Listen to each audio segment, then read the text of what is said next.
लखन प्रिय भ्राता। हमारे पिता कहाँ हैं? हमारी सब माताएं कहाँ हैं? मेरे प्रिय भैया लगाम, लक्ष्मण, भैया जानकी कहाँ है? ये लोग क्यों नहीं दिखाई पड़ रहे हैं? अब देखिए, कैकेयी कहती है कि हे बेटा, तुम्हारे पिता अभी पता नहीं है कि तुम्हारे पिता स्वर्गवासी हो गए हैं।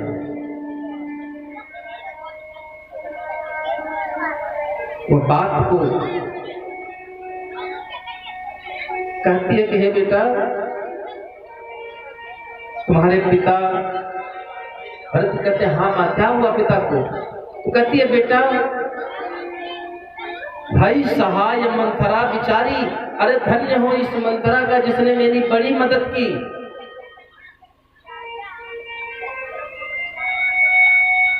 और जानते हैं क्या कहती है? मैंने सारी बात बना ली थी बेटा, और उस काम को बनाने में, उस स्वार्थ की पूर्ति करने के साधन को व्यवस्थित करने में मंथरा ने मेरी बड़ी मदद की।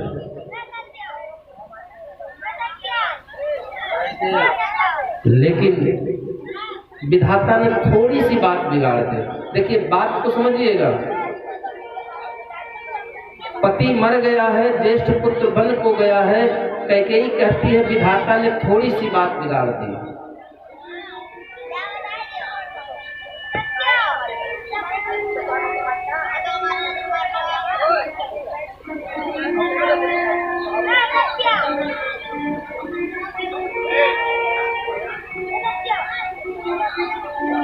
भरत जी चुपचाप मंथरा की तरफ देखा। मंथरा झट से कैकेयी के पीछे आ गई और भरत जी ने पूछा, मैया क्या बात विधाता ने बिगाड़ दिया, क्या ऐसा हो गया? जानते हैं कैकेयी ने क्या कहा? बड़े आराम से उसने कहा, भूपति सुरपति पुरपगुधारे। राजा सुरपति के हाथ चले गए, राजा स्वर्ग सिधार गए। बड़े आराम से बात कहती है, सुनते ही भरत के पैरों के तले से जमीन खिसक गई। रानी का शब्द पूरा नहीं हुआ, भरत ने छूटते ही पूछा, राम प्रभु श्री राम कहाँ है? पिता स्वर्गवासी हो गए, तुम भैया कहाँ है? यक्का करके भरत जी रोते बिलखते गिर पड़े। किसी तरह सुमंत जी और शत्रुघ्न भैया इन लोगों ने संभाल कर इनको उठाया। थोड़ा चैतन्य होने पर कैकेयी से पूछते हैं, माँ क्या मैं इतना दुर्भागी हूं? भरत जी पूछते हैं कि हे माँ, क्या तेरा भरत इतना भागा है? पिताजी मरते मरते भैया राम को मुझे सौंप कर नहीं गए, मैं तो अनाथ हो गया।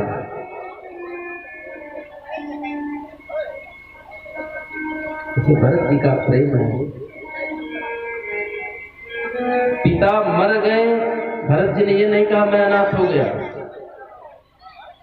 राम को मुझे नहीं सौंपा इसलिए मैं अनाथ हो गया।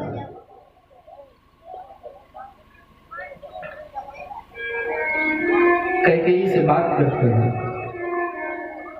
पूछते हैं कि हे माँ, अच्छा ये बताओ पिता के मरने का क्या कारण था और भैया राम वन क्यों गए? सुनते ही जैसे कैकेयी ने सारी बात बताई, गोस्वामी जी ने लिखा है, मरम 5 जन्म माहुर दे। लक्ष्मण जी को ऐसा प्रतीत हुआ भरत जी को कि पहले खूब मीठा फल खिला करके बाद में जहर कोई खिला दे। भरत जी ने अपनी मां कैकेयी को, जैसे उन्होंने सुना कि हमारे भैया राम वन चले गए, छूटते ही उन्होंने पूछा, क्यों बन गए, किसने भेजा? कैकेयी बताती है, मैंने 2 वरदान मांगे थे, एक में तुम्हारे लिए राज मांग लिया था, दूसरे में उनके लिए वन मांग लिया था। भरत जी ने कहा पहला वरदान, देखिए भरत जी ने गुरु वशिष्ठ को बुलवाया और बुलवा करके पहला प्रश्न गुरु वशिष्ठ से किया। जब पहला वरदान था कि राजा भरत को बनना है,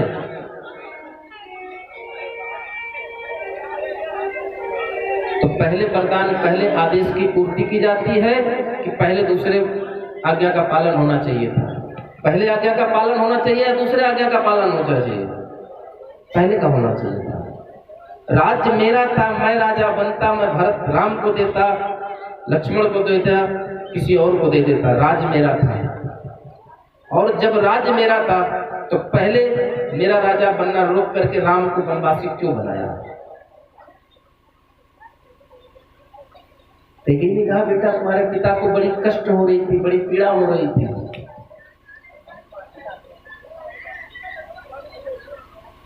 जानते हैं, भरत जी ने कहा,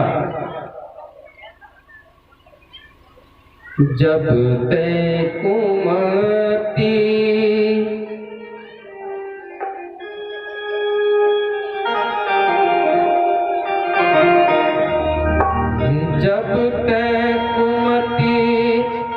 कुमति जी अठयऊ खंड खंड होए हृदय करऊ। श्री राम जय राम जय जय राम, श्री राम जय राम जय जय राम। परमागत मन भई नहीं पीरा, कर नहीं प्रभु नकीरा।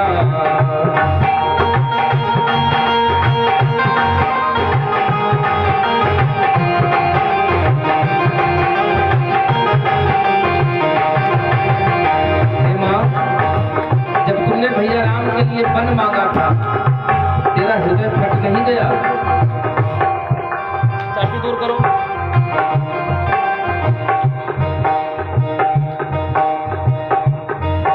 तुमने जब भैया राम के लिए वन मांगा, तेरा हृदय नहीं फट गया?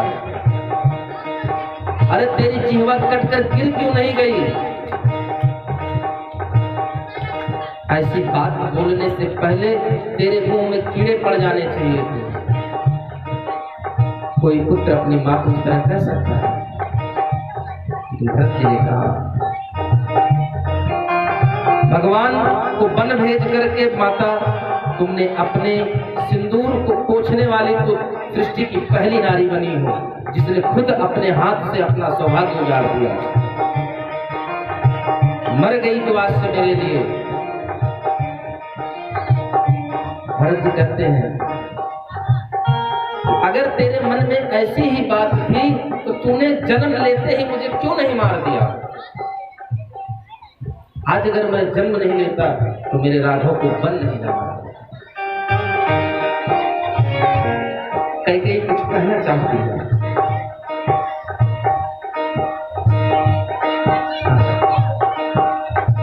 कहते हैं कई, आज से तू मेरे लिए मर चुकी है और मैं तेरे लिए मर गया हूं।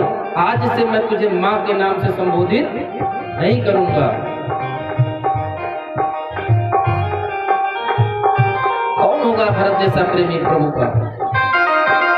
यहाँ एक भाई दूसरे भाई की एक बित्ता जमीन के लिए जान तक लेने को तैयार है। मिला हुआ पूरा पूरा अयोध्या का राज निछावर है प्रभु के ऊपर।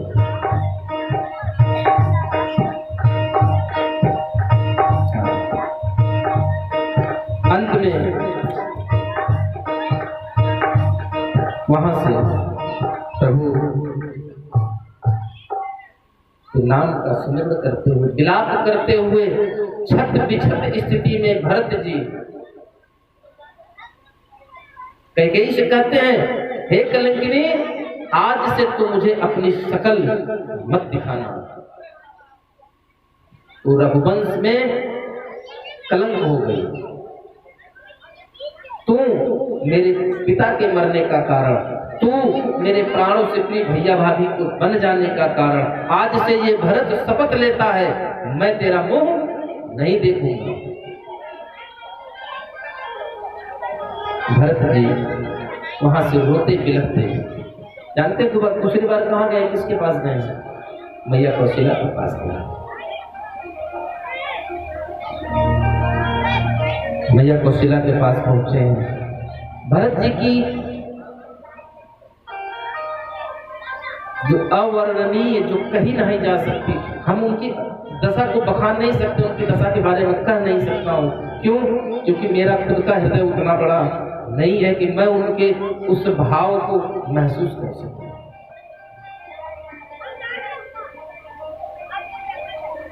एक अर्ध विक्षिप्त, जैसे पागल नहीं होता है, जिसकी मानसिक स्थिति खराब हो जाए, पागलों की भांति रोते बिलखते मैया कौशल्या के घर में पहुंचते हैं। और कौशल्या मैया भरत को देखती हैं, भरत कौशल्या को देखते हैं। गोस्वामी जी ने लिखा है कि कौशल्या मैया ने राम का बन जाना कुछ समय के लिए भूल गई।